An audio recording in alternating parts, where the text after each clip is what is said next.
नमस्कार। अथ श्री संजय चौधरी कथा के भाग 2 में आप सबों का स्वागत है। देखिए, एक गीत हम लोग सुनते थे, ये पब्लिक है, सब जानती है ना, अंदर क्या है बाहर क्या है। पता नहीं किसने ये गीत क्यों लिखा। मुझे तो लगता है कि ये पब्लिक जो है ना कुछ नहीं जानती है, 0 सन्नाटा, इतना ही समझिए। काश पब्लिक जानती तो ये स्थिति नहीं होती। भले जनतंत्र है, जनता का शासन है, लोकतंत्र है, लोगों का शासन है, लेकिन स्थिति यही है कि इसमें न जन है न लोक है, इसमें सिर्फ और सिर्फ तंत्र है। और तंत्र किस हद तक मनमानी कर सकती है, आज हम इसकी एक वानगी आपको दिखाते हैं। आप हैरान रह जाएंगे। हम तो शुक्रगुजार हैं दरभंगा के उस आदमी का जो इनके बीएड के टीचर बहाली को लेकर हमारे पास आ गया कि भाई देखिए बहाली में धांधली हो रहा है। नहीं तो ये संजय चौधरी का वो कथा तो अधूरा रह जाता, क्योंकि ये कथा जानना जरूरी है और इस कथा पे रिसर्च होना चाहिए।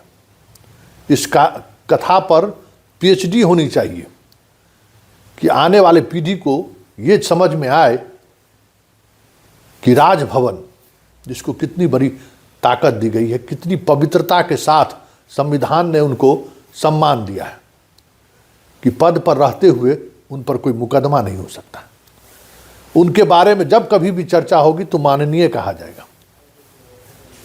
वहां क्या हो रहा है ये सच जानना जरूरी है।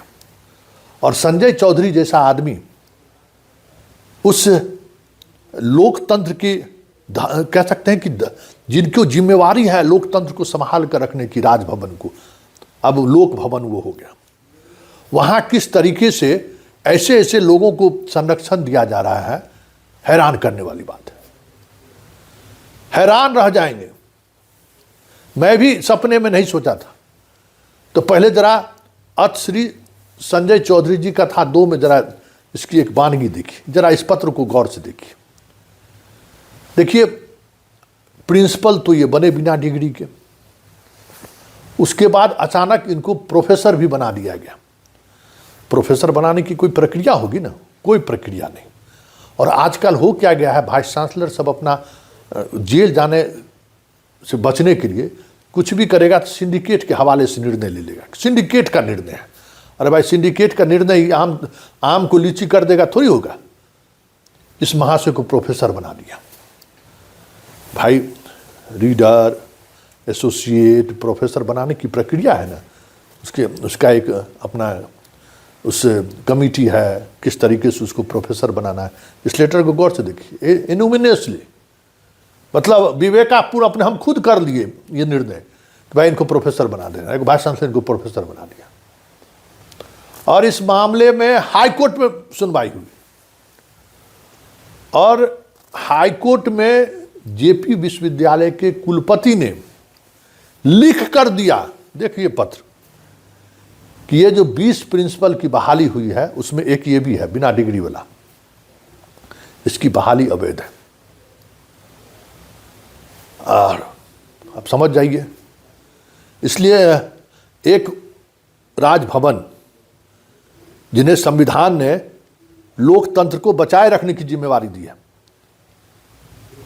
और दूसरा कोर्ट जिनको लोकतंत्र स्थापित करने की जिम्मेवारी दी गई है, एक को बनाए रखने का, दूसरे को स्थापित करने का, कि एकदम स्थापित रहना चाहिए। जनता का अधिकार को बनाए रखना आपकी जिम्मेवारी है। वो कोर्ट महोदय जब दिया गया, जिसने अपॉइंटमेंट किया उसने ही लिख कर दिया। जब कोर्ट ने उससे पूछा तो कि नहीं, हम इन लोगों की बहाली में गड़बड़ी हो गई है और इन लोगों का बहाली अवैध है। देख लीजिए, लेटर चल रहा है। तो जिनको ये जिम्मेवारी था कि इस तरीके के गलत चीज़ों पर सख्त एक्शन लेना, वो जिम्मेवारी से इस तरीके से मुख मोड़ लिए कि भेज दिए राजभवन, क्योंकि वहाँ 20 को प्रिंसिपल था। यहाँ तो भाई आप जितना बड़ा बड़ा वकील खड़ा कीजिएगा, आपका टीआरपी उसी तरीके से बढ़ेगा। जज साहब आजकल सामने कैसा वकील है वो देखते हैं। हम सिर्फ आपको कहते हैं कि ये पब्लिक है, सब जानती है, कुछ नहीं जानते हो भाई तुम। हम सिर्फ तुमको जना रहे हैं कि देख भाई क्या हो रहा है। ठीक है, कोर्ट महोदय भेज दिए राजभवन कि भाई देखिए ऐसे ऐसे मामला है, इस पर आप निर्णय लीजिए, आप ही कस्टोडियन है। 10 साल से राजभवन निर्णय नहीं लिया है। इस बीच क्या हुआ कि भाई लड़ने वाला लोग तो लड़ता रहता है, एगो पीआईएल फाइल कर दिया। जैसे ही कोर्ट में पीआईएल फाइल हुआ, राजभवन में कार्रवाई शुरू हो गई। लेकिन आप क्या कहें, 20 को प्रिंसिपल है, 1-1 लाख रुपया चंदा दिया, नौकरी बचाए रखना है ना। 20 लाख रुपया है, 20 लाख में तो किसी भी वकील को लाकर खड़ा किया जा सकता है। कोई सुप्रीम कोर्ट का जजमेंट है कि भाई अपॉइंटमेंट के मामले में पीआईएल फाइल नहीं हो सकता। सुप्रीम हाई कोर्ट ने उसको खारिज कर दिया। इस बीच राजभवन ने फिर से जेपी विश्वविद्यालय को कहा कि आप जो है सो बताइए कि इन लोगों के अपॉइंटमेंट किस तरीके से हुआ है। तो जेपी विश्वविद्यालय एक कमेटी गठित कर दी और उस कमेटी की रिपोर्ट ने दिया भाई राजभवन को कि ये सारी बहाली गलती हुई है, इसमें बिना डिग्रियों वाले लोग प्रिंसिपल बन गए। और आज 2015 में ये रिपोर्ट आई और आज 2025 खत्म होने को है। 10 बरस से राजभवन, जिसको हमारे प्रधानमंत्री मोदी जी नाम बदल कर अब हो गया कि नहीं, इनका नाम जो है सो लोक भवन होना चाहिए, राजाओं का भवन नहीं। मतलब राज मतलब कंसेप्ट हो गया था रूल करने वाला, तो उससे अब जनता का भवन कहिए। तो ये जनता का भवन जो है सो 10 साल से निर्णय नहीं ले पाया कि जो संजय चौधरी है वो सही है या गलत है। लेकिन एक बड़ा सवाल है, जब 20 संजय चौधरी फर्जी है तो फिर इसको वेतन कैसे मिल रहा है, किस आधार पर वेतन दे रही है सरकार, वो सब बड़ा लंबा कहानी है, वो सब भी जानिए। और जब 2024 में इस आदमी को वाइस चांसलर बनाने की बात हुई, भाई ऐसा आदमी, देखिए आज के तारीख में यही समझने की जरूरत है जनता भाई कि इस तरीके के लोग सबसे आगे बढ़ने में बहुत तेज दौड़ता है। ये लोग जिस आदमी को बिना डिग्री का प्रोफेसर मतलब प्रिंसिपल बना दिया गया एक बार में, उसको बिना किसी जो अपॉइंटमेंट का प्रोसेस है उस बिना प्रोसेस को पूरा किए हुए 5-6 साल में प्रोफेसर बना दिया और उसी प्रोफेसर के आधार पर ही वाइस चांसलर बना है। सब जोड़ जाड़ के अभी वाइस चांसलर बनने के लिए जब सर्च कमेटी के पास जब गए तो उस समय के जो भागलपुर की यूनिवर्सिटी थे के जो वाइस चांसलर थे जवाहरलाल जी, जरा देखिए इसको भी जरा गौर से देखिए, इन्होंने इनकी सारा कहानी लिख कर दे दिया। राजभवन को ये भी मालूम है कि इस आदमी का प्रिंसिपल जिसके आधार पर ही प्रोफेसर बना, जिसके आधार पर यह वाइस चांसलर बन गया, वही इसका गलत है। राजभवन को पता है क्योंकि फाइल तो सब फाइल होगा ना। और राजभवन पूछता है भागलपुर यूनिवर्सिटी के वाइस चांसलर से, जहाँ ये प्रिंसिपल थे, वहाँ एक अलग इनके खिलाफ भ्रष्टाचार के जुड़े हुए कई मुद्दे जांच चल रहे हैं अभी भी। जिस कॉलेज के प्रिंसिपल थे वहाँ से एडवांस लिए, उस एडवांस की राशि को लेकर अभी भी पत्राचार चल रहा है। और वो राजभवन, लोक भवन, वहाँ से इनको ललित नारायण मिथिला यूनिवर्सिटी का वाइस चांसलर बना दिया गया। और उस वाइस चांसलर बनाने में हमारे मुख्यमंत्री भी गए होंगे। हो सकता है कि हमारे महामहिम को ये पता भी ना हो। ये सब तो नीचे से खेला होता है ना कि भाई जिस आदमी को हम वाइस चांसलर बनने के लिए जिसको हम एलिजिबल माने हैं, अब उस सर्च कमेटी वाले से भी पूछिए, महान आत्मा होंगे सर्च कमेटी में भी इन्हीं लोगों की तरह कि सर्च करके कैसे लोगों को लाया है वो आदमी, किस तरीके से लाया। तो सर्च लेके आए और इसी सर्च में कल हमको विजय चौधरी जी के बारे में पता चला, आज विजय सिन्हा के बारे में भी पता चला। भाई एक जनता है, हम लोग भी जात पात सब करते हैं, लेकिन हमको लगता है बिहार की जनता से मेरा एक अपील है, और नेता से भी और पदाधिकारी से भी, बेटा बेटी के ब्याह में जात देखिए, लेकिन जब न्याय के तराजू पर रहिए तो जात मत देखिए।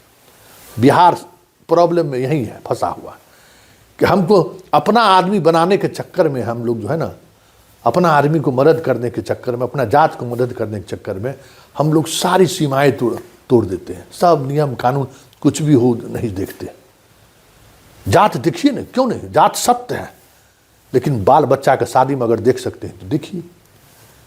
ये अपॉइंटमेंट में जात देखना, और वो भी, अरे भाई ऐसा थोड़ी है कि हम लोगों के जात में जो है सो पढ़ा लिखा आदमी नहीं है, पढ़े लिखे लोगों को बहाल कराइए ना, क्या दिक्कत है। योग्य आदमी को जगह मिले तो समाज में एक नया संदेश जाएगा।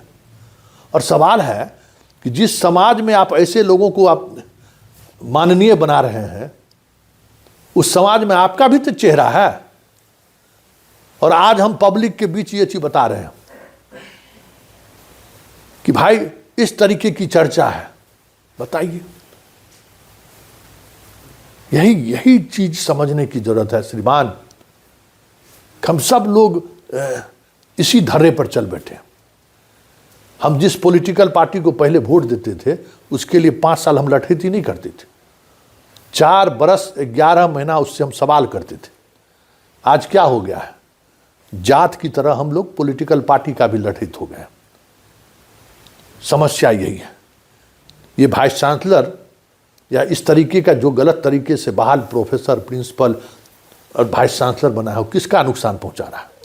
ठीक है, हमारा बाल बच्चा नहीं पढ़ रहा है, आप बताइए ना। कल मिथिला यूनिवर्सिटी के प्रोफेसर जी हैं, नेता भी हैं, विधान पार्षद भी रह चुके हैं, फोन किए कि संतोष जी अहाँ के कोनो काम रहे कि बीसी अहाँ के काम नहीं कल कि। हम कहल हमरा अगर काम रहते तो हम अहें के फोन करते रहे, अहें के फोन कर देते रहे, ऐसा कोनो बात रहते तो हमरा कोन काम रहते विश्वविद्यालय में। नहीं, हमरा लगले जहाँ गोसाइल छे बड़ा खबर बना दिलिए न। ये सोच नेता का ही हो सकता है। नेता किस तरीके से सोच सकता है ये समझ जाइए। जनता भी सोचती है। अब जनता में भी खबर चलाएगा तो देखेगा कि ये पत्रकार संतोष सिंह कौन जात है, वाइस चांसलर कौन जात है, और किस किस के बारे में जो है सो ये चर्चा कर रहे हैं, ओ जात फैला रहे हैं। हमें आपको इस मनोवृत्ति से बाहर निकलना होगा, क्योंकि ये जो कथा है ना, संजय चौधरी का कथा, ये कथा जारी रहेगा। और ये कथा इसलिए हम लोगों तक पहुंचा रहे हैं कि जरा सुनिए, समझिए कि इस देश में, इस प्रदेश में क्या हो रहा है। और जो आप जो कहते हैं ये पब्लिक है, सब जानती है। बेटा तू कुछ नहीं जानता है। जो सच है ना, वो सच से या तो तुम मुख चुराते हो या नहीं तो तुम्हारे पास कोई सूचना है। तो हम तो यही मानते हैं कि तुम्हारे पास सूचना ही कुछ नहीं है। ये पब्लिक है, कुछ नहीं जानती है।